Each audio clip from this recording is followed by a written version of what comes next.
দুপারেই বাংলাদেশ, মাঝখানে ভারত, নিয়ে আছে জায়গা একটুখানি, তাদের সাথে মিলতে গেলেও মেলা হয় না, বাধা কোথায় জানি। সুপ্রিয় দর্শক মন্ডলী, আজকে আমরা আপনাদেরকে এই 3 বিঘা করিডোর সম্পর্কে কিছু প্রয়োজনীয় তথ্য জানানোর চেষ্টা করব। সেই পর্যন্ত আমাদের সাথেই থাকুন। 3 বিঘা করিডোর হলো বাংলাদেশের ভারত সীমান্তের একটি স্বতন্ত্র ভূমি, যা ভারতের মালিকানাধীন 3 বিঘা জায়গার মধ্যে অবস্থিত। 2012 সালের সেপ্টেম্বরের বাংলাদেশের দহগ্রাম আঙ্গরপোতা ছিটমহলে যাতায়াতের সুবিধার্থে এটি বাংলাদেশকে ইজারার মাধ্যমে দেয়া হয়। এটি ভারতের পশ্চিমবঙ্গের কুচবিহার জেলার মেকলিগঞ্জ মহকুমা ও বাংলাদেশের লালমনিরহাট জেলার পাটগ্রাম উপজেলার সীমান্তে অবস্থিত। 16 মে 1974-এর ইন্দিরা গান্ধী শেখ মুজিবুর রহমান চুক্তি অনুসারে ভারত ও বাংলাদেশ 3 বিঘা করিডোর 178 বাই 85 মিটার বা 584 বাই 279 ফুট ও দক্ষিণ বেরুবাড়ির 7.39 বর্গ কিলোমিটার বা 2.85 বর্গ মাইল সার্বভৌমত্ব পরস্পরের কাছে হস্তান্তর করে। এর ফলে উভয় দেশেই তাদের ছিটমহলে যথাক্রমে দহগ্রাম আঙ্গরপোতা ও দক্ষিণ বেরুবাড়ির যাতায়াত সুবিধা তৈরি হয়। 1974 সালে বাংলাদেশ চুক্তি অনুসারে সাথে সাথেই দক্ষিণ বেরুবাড়ি ভারতের কাছে হস্তান্তর করে। তবে ভারত 3 বিঘা করিডোর বাংলাদেশের কাছে হস্তান্তর করতে ভারতের সংবিধান সংশোধনের প্রয়োজন ছিল, যা রাজনৈতিক কারণে সম্ভব হয়নি। পরবর্তীতে বাংলাদেশ সরকারের অনেক বিরোধিতার পর 2011 সালে ভারত পূর্ণভাবে এটি বাংলাদেশকে দেওয়ার বদলে একটি নির্দিষ্ট সময়ের জন্য বাংলাদেশ সরকারকে ইজারা হিসাবে দিয়েছিল, এই শর্তে যে একই সময়ে দক্ষিণ বেরুবাড়ি ভারতের নিয়ন্ত্রণেই থাকবে। 12 নং দক্ষিণ বেরুবাড়ি ইউনিয়নের মোট আয়তন 22.58 বর্গ কিলোমিটার বা 8.72 বর্গ মাইল, যার 11.29 বর্গ কিলোমিটার বা 4.36 বর্গ মাইল বাংলাদেশ পেয়েছিল। এছাড়াও পূর্বের ভাগ অনুসারে কুচবিহারের 4টি ছিটমহল বাংলাদেশে পড়েছিল, যার আয়তন 6.84 বর্গ কিলোমিটার বা 2.64 বর্গ মাইল। এভাবে মোট আয়তন 18.13 বর্গ কিলোমিটার বা 7.00 বর্গ মাইল, যা বাংলাদেশে স্থানান্তর হওয়ার কথা ছিল।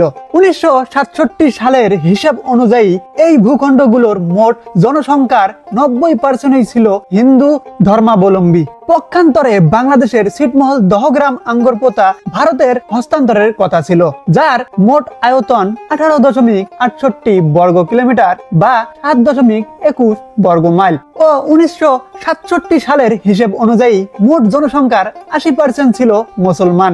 যদি এই হস্তান্তর সফল হতো তাহলে এই জাতিগত দাঙ্গা সৃষ্টির সম্ভাবনা থাকতো, ফলে তখন বেরুবাড়ির জনগণ এই হস্তান্তরের বিরোধিতা করেছিল।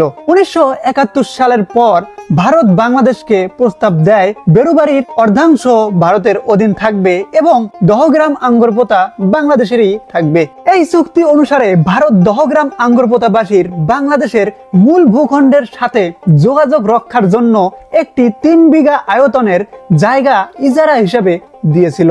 এটি বাংলাদেশ সরকার কর্তৃক গৃহীত হয়েছিল এবং 3 বিঘার চারপাশে সতর্কতার সাথে বেষ্টনী দেয়া হয়েছিল। 1974 সালের 16 মে ইন্দিরা গান্ধী ও শেখ মুজিবুর রহমানের মধ্যে একটি চুক্তি স্বাক্ষরিত হয় এবং শেষ পর্যন্ত 1.14 ধারা অনুসারে বেরুবাড়ি বিরোধের অবসান ঘটে। চুক্তি অনুসারে ভারত দক্ষিণ বেরুবাড়ির দক্ষিণাংশের অর্ধেক নিয়ন্ত্রণ করবে, যার আনুমানিক আয়তন 6 বর্গ কিলোমিটার বা 6.64 বর্গ মাইল এবং বিনিময়ে বাংলাদেশ দহগ্রাম আঙ্গরপোতা নিয়ন্ত্রণ করবে।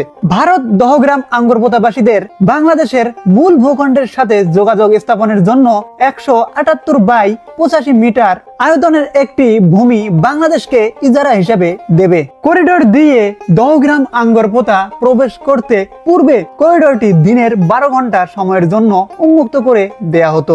এতে দহগ্রাম আঙ্গরপোতার অধিবাসীদের কঠিন সমস্যার সম্মুখীন হতে হতো, কারণ সে সময়ে সেখানে কোনো হাসপাতাল ও শিক্ষা প্রতিষ্ঠান ছিল না। 6 সেপ্টেম্বর 2011 ঢাকায় বাংলাদেশ প্রধানমন্ত্রী ও ভারতের প্রধানমন্ত্রীর মধ্যকার একটি চুক্তি অনুযায়ী বর্তমান করিডোরটি 24 ঘন্টায় উন্মুক্ত করে দেয়া হয়েছে।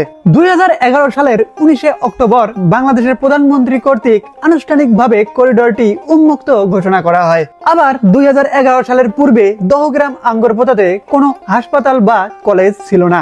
2011 সালের 19 অক্টোবর বাংলাদেশের প্রধানমন্ত্রী দহগ্রামে একটি 20 শয্যার হাসপাতাল ও দহগ্রাম ইউনিয়ন পরিষদের উদ্বোধন করেন। বর্তমানে দহগ্রাম আঙ্গরপোতায় ব্যাপক ভুট্টা, ধান ও সুপারি চাষ দেখা যায়, কিন্তু এই ভুট্টা ধান বিক্রির জন্য করিডোর দিয়ে বড় ধরনের ট্রাক বা লরি প্রবেশ করতে দেয়া হয় না, যার ফলে কৃষকদের বাড়তি খরচ হিসাবে অনেক টাকার লোকসান গুনতে হচ্ছে দহগ্রাম ও আঙ্গরপোতা বাসীর, যা খুবই দুঃখজনক। সৌন্দর্যকে ভালোবাসি, তাই তো সৌন্দর্যের টানে বিভিন্ন জায়গায় আসি। দর্শক মন্ডলী, আজকের ভিডিও এ পর্যন্তই। সেই সাথে সবাই ভালো থাকবেন, সুস্থ থাকবেন। আল্লাহ হাফেজ।